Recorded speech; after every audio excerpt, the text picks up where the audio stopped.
انہوں نے لکھے ہیں رسالہ جو طلوع مہر میں، وہ اسلام آباد سے حضرت کی ہی نگرانی میں چھپتا رہا. اس میں مضامین آپ کے آتے رہے، دیگر آپ کے مضامین الگ بھی چھپے ہوئے ہیں، اور مقالات جو ہیں وہ ان کا مجموعہ بھی یہاں موجود ہے. اس طرح 19 کتابیں، اور یہ کتابیں بڑی بڑی ہیں.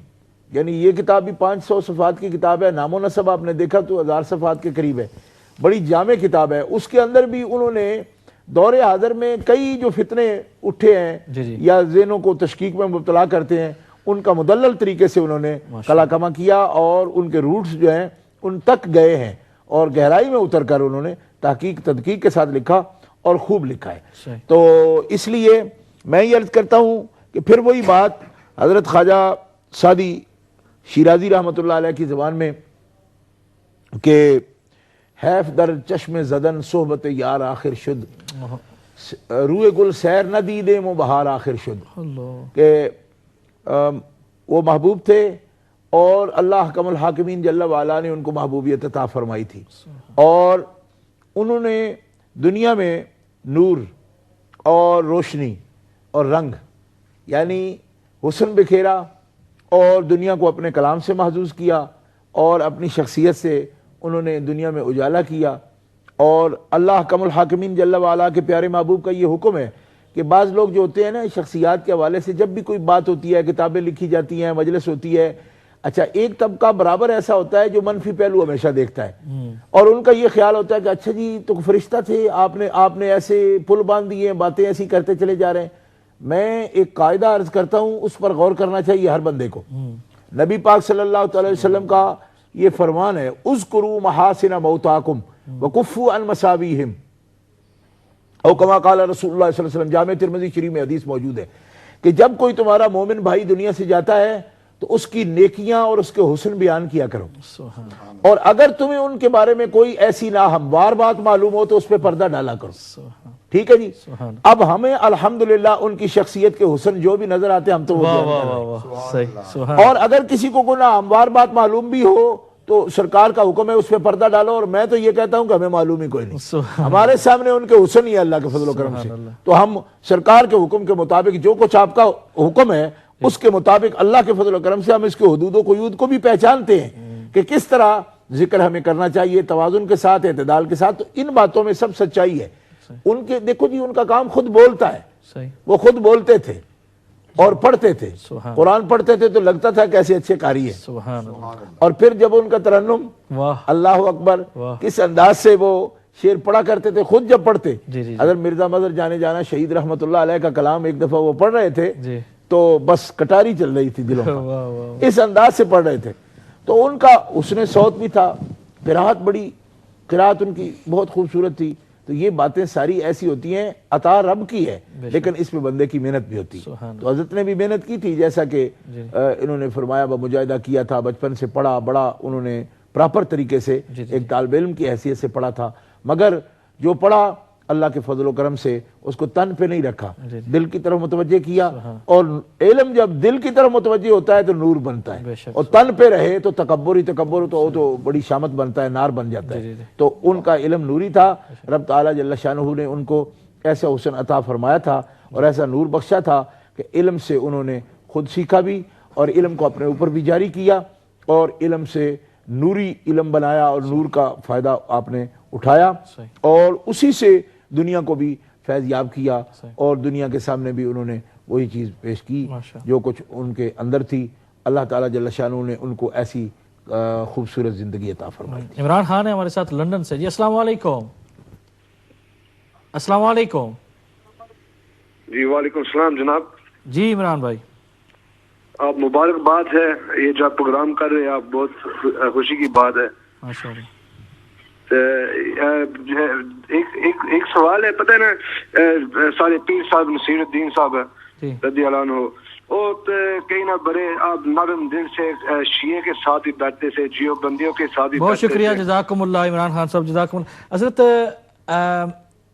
ان کا آخری وقت میں چاہتا ہوں شہزاد بھائی ایک جملہ مجھے کہنے دو اس پر بڑا آسان طریقے سے. دیکھو یہ میرے پاس عمران بھائی نام و نسب کتاب ہے حضرت کی، یہ میں کتاب دکھاتا ہوں آپ کو. یہ آپ کی کتاب ہے جس کا نام ہے نام و نسب، اور اس کتاب کے اندر اگر آپ کے پاس ہو تو ٹھیک ہے، نہ ہو تو آپ مکتبہ جو گوڑا شریف میں میریا نصیریہ مکتبہ سے یہ کتاب حاصل کر سکتے ہیں۔ اس کتاب کے اندر خوارج اور روافظ کے بارے میں پورا باب آپ نے قائم کیا ہے۔ عمران بھائی یہ بات آپ کے بہت سمجھنے سننے کی ہے، شاید اور دلوں میں بھی کوئی چنگاری ہو تو میں اس کا بھی صفایا اور ازالہ چاہتا ہوں کہ پیر صاحب روافظ اور خوارج کے بارے میں کیا عقیدہ رکھتے تھے، یہ نام و نسب میں آپ پڑھ سکتے ہیں۔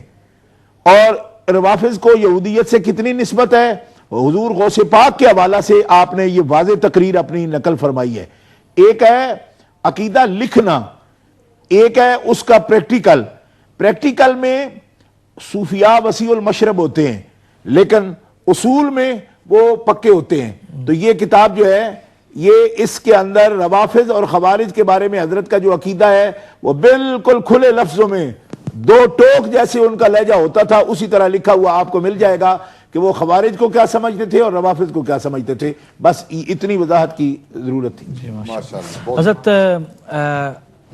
پیر صاحب کا جو آخری، کیونکہ ہمارے پاس ٹائم اب یہی ہے کہ میں آپ سے 2 سوال کروں گا، اور اچھا ہمارے ساتھ مسز بھٹی صاحب آئے ڈابی سے۔ جی السلام علیکم۔ وعلیکم السلام۔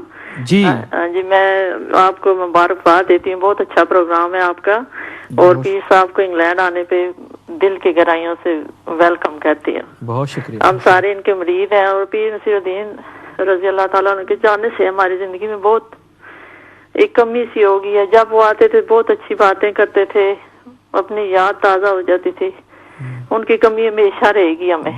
اور میرا ایک یہ سوال تھا، پلیز یہ جتنی کتابیں ہیں ان کا انگلش میں ترجمہ ہونا چاہیے تاکہ آئندہ ہماری آنے والی نسلیں یہ کتابیں پڑھیں۔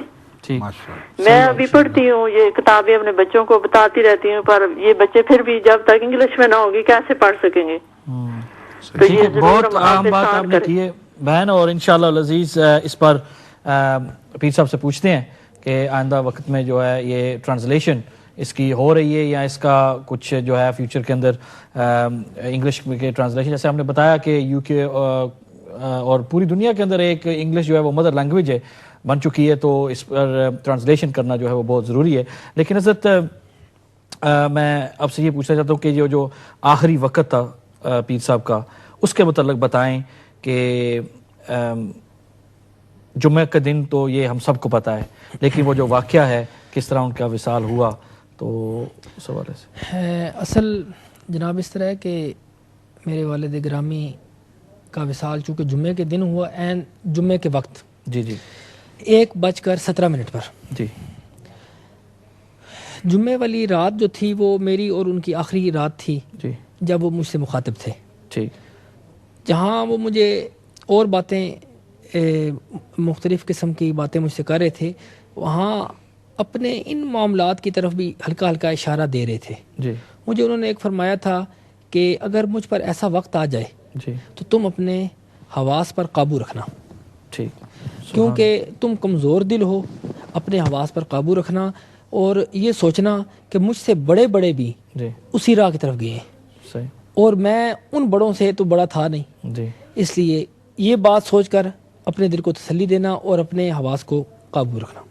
دوسری بات، اسی رات 1:45 بجے میں اٹھا تھا کہ میرے تعلق والوں سے تعلق نبھانا، واہ، میرے تعلق والوں سے تعلق نبھانا، اگر اپنے تعلق والوں سے زیادہ نہ کر سکو اتنا ضرور رکھنا، اتنا۔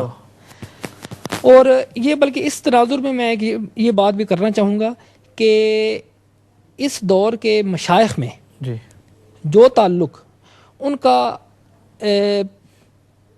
علاء الدین صدیقی صاحب سے تھا، جی اور علماء میں جو تعلق قبلہ شاہ صاحب سے تھا، جی وہ کسی پر مخفی نہیں۔ علاء الدین صدیقی صاحب سے جو تعلق تھا وہ تعلق اس طرح کا تھا کہ آج بھی اس تعلق کو علاء الدین صدیقی صاحب جس انداز میں نبھا رہے ہیں یہ اسی کی ایک شکل ہے۔ صحیح، اور قبلہ شاہ صاحب کی غالباً ان کی صاحبزادیوں کی شادی پر جی میرے والد صاحب قبلہ ان کے در دولت پہ گئے تھے، جی اور اس شادی کے حوالے سے بھی میرے والد صاحب کی عادت ہی نہیں تھی کہ وہ انہوں نے ہمارے لیے کبھی کپڑے نہیں لیے زندگی میں، جی کبھی ہمارے لیے تحائف یا اس قسم کی چیزیں انہوں نے خود جا کے بازار سے نہیں لی، کبھی بھی ایسا موقع نہیں آیا. لیکن اس موقع پر شاہ صاحب کے اس موقع پر وہ خود بازار جا کر انہوں نے یہ شاپنگ کی تھی تحائف کی، اور قبلہ شاہ صاحب کے در دولت پر جس وقت گئے تھے اور اس موقع پر شاہ صاحب کو وہ تحائف پیش بھی کیے تھے، اور اس حوالے سے وہ تعلق نبھایا تھا